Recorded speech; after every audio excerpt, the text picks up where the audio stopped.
right, let's get started. This first test involves something the lab boys call repulsion gel. You're not part of the control group, by the way.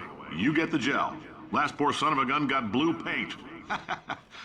All joking aside, that did happen. Broke every bone in his legs. Tragic, but informative. Or so I'm told.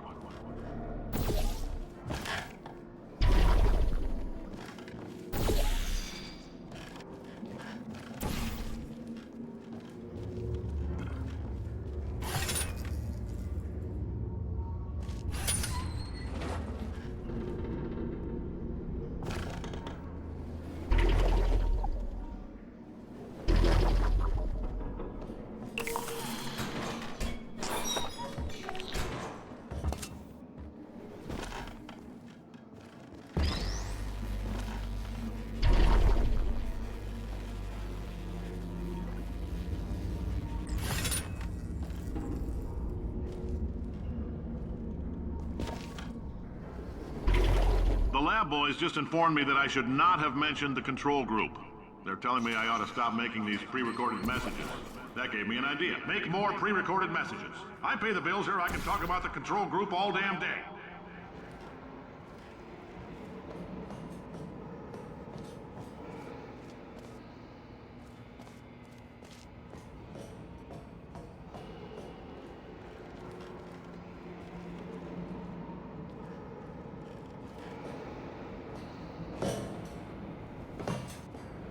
For this next test, we put nanoparticles in the gel. In layman's terms, that's a billion little gizmos that are going to travel into your bloodstream and pump experimental genes and RNA molecules and so forth into your tumors. Now, maybe you don't have any tumors. Well, don't worry. If you sat on a folding chair in the lobby and weren't wearing lead underpants, we took care of that too.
Oh, in case you got covered in that repulsion gel, here's some advice the lab boys gave me.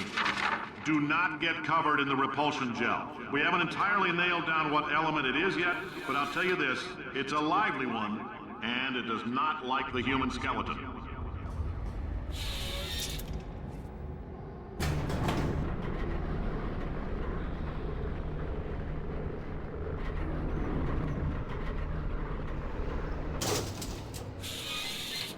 All these science spheres are made of asbestos, by the way. Keeps out the rats. Let us know if you feel a shortness of breath, a persistent dry cough, or your heart stopping, because that's not part of the test. That's asbestos. The good news is the lab boys say the symptoms of asbestos poisoning show a median latency of 44.6 years. So if you're 30 or older, you're laughing. Worst case scenario, you miss out on a few rounds of canasta. Plus, you forwarded the cause of science by 3 centuries. I punch those numbers into my calculator, it makes a happy face. I like your style. You make up your own rules, just like me. Bean Counter said I couldn't fire a man just for being in a wheelchair. Did it anyway. Ramps are expensive.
Just a heads up, that coffee we gave you earlier had fluorescent calcium in it so we can track the neuronal activity in your brain.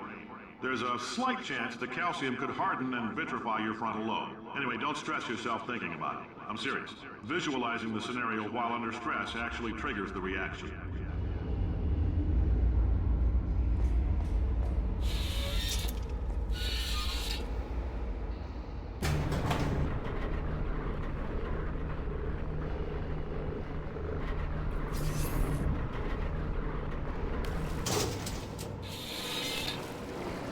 Now, if you're part of control group Kepler-7, we implanted a tiny microchip about the size of a postcard into your skull. Most likely you've forgotten it's even there. But if it starts vibrating and beeping during this next test, let us know. Because that means it's about to hit 500 degrees, so we're going to need to go ahead and get that out of you pretty fast.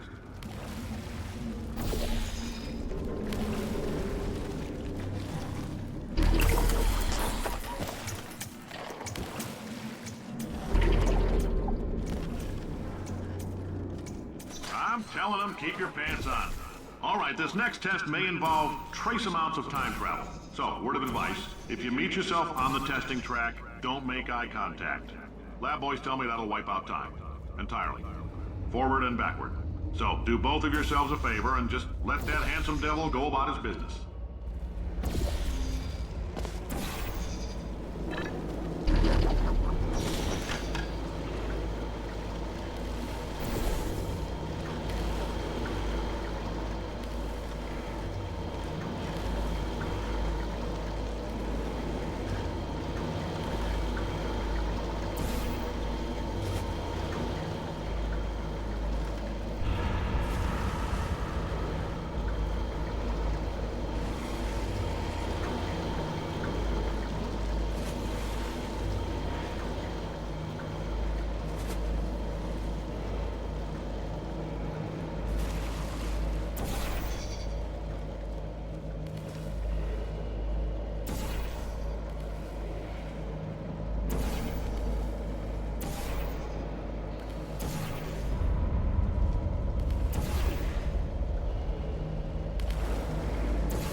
It means you're taking a long time on the catwalks between tests.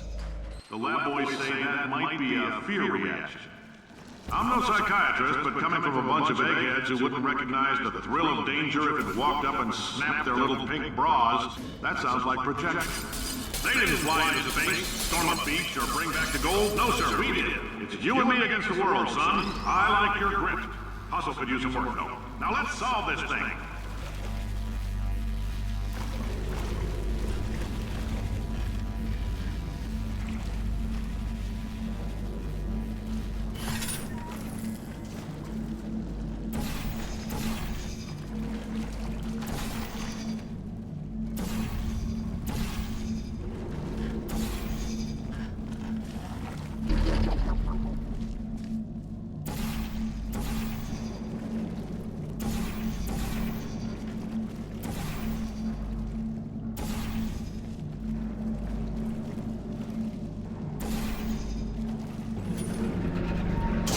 Science isn't about why, it's about why not. Why is so much of our science dangerous? Why not Mary save science and love it so much? In fact, why not invent a special safety door that will keep you on the butt on the way out because you are fired? Now you test subject, you're doing fine. Yes, you, box your stuff out the front door. Parking lot, car, goodbye.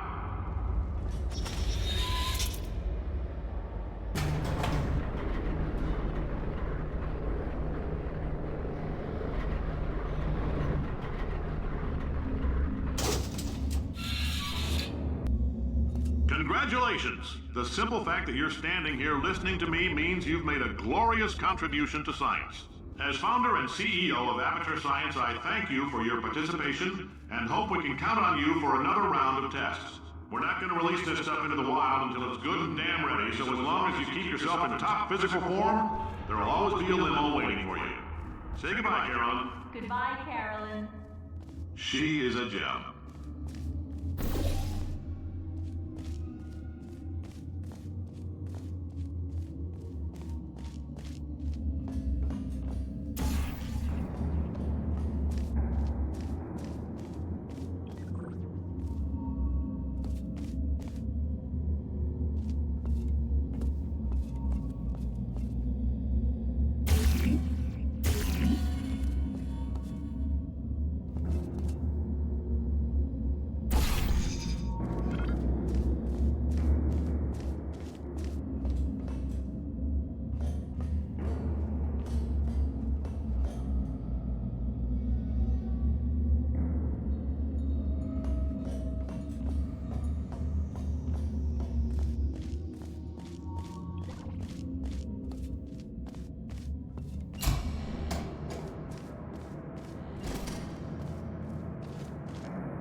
Greetings, friend. I'm Cave Johnson, CEO of Aperture Science. You might know us as a vital participant in the 1968 Senate hearings on missing astronauts. And you've most likely used one of the many products we invented, but that other people have somehow managed to steal from us. Black Mesa can eat my bankrupt... Sir, the testing? Right.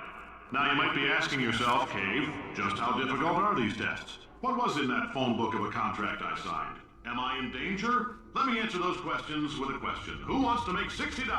Cash.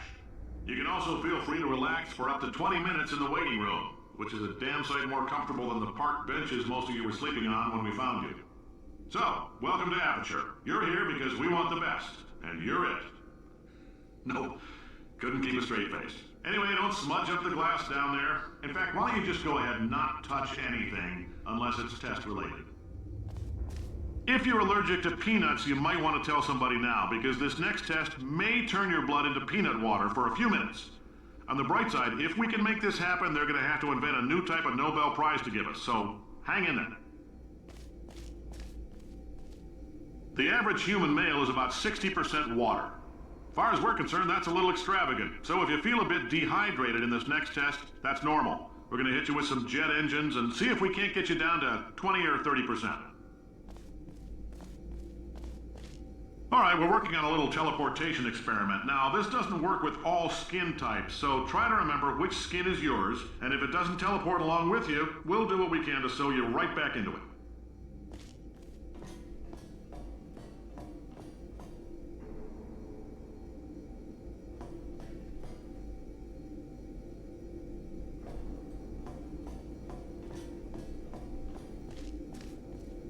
All right, we're working on a little teleportation experiment. Now, this doesn't work with all skin types, so try to remember which skin is yours, and if it doesn't teleport along with you, we'll do what we can to sew you right back into it.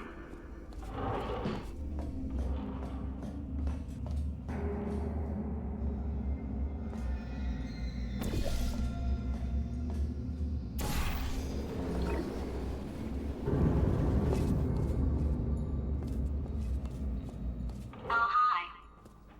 Say, could you, murder this bird for me? Oh. Ow. Ow. No, wait. Just kill it and we'll call things even between us. No hard feelings.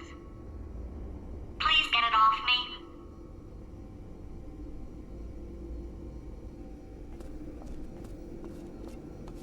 It's eating me. Oh, thanks. Did you feel that? That idiot doesn't know what he's doing up there. This whole place is going to explode in a few hours if somebody doesn't disconnect him. I can't move, and unless you're planning to saw your own head off and wedge it into my old body, you're going to need me to replace him. We're at an impasse. So what do you say? You carry me up to him and put me back into my body, and I stop us from blowing up and let you go. No tricks. This potato only generates 1.1 volts of electricity. I literally do not have the energy to lie to you. Even if I am lying, what do you have to lose? You're going to die either way. Look, I don't like this any more than you do. In fact, I like it less because I'm the one who got partially eaten by a bird. Ow! You stabbed me! What is wrong with you? Hold on. Do you have a multimeter? Never mind. The gun must be part magnesium. It feels like I'm outputting an extra half a volt. Keep an eye on me. I'm going to do some scheming. Here I go. Whoa! Where are we? How long have I been out? That extra half volt helps, but it isn't going to power miracles. If I think too hard, I'm going to fry this potato before we get a chance to burn up in the atomic fireball that little idiot is going to...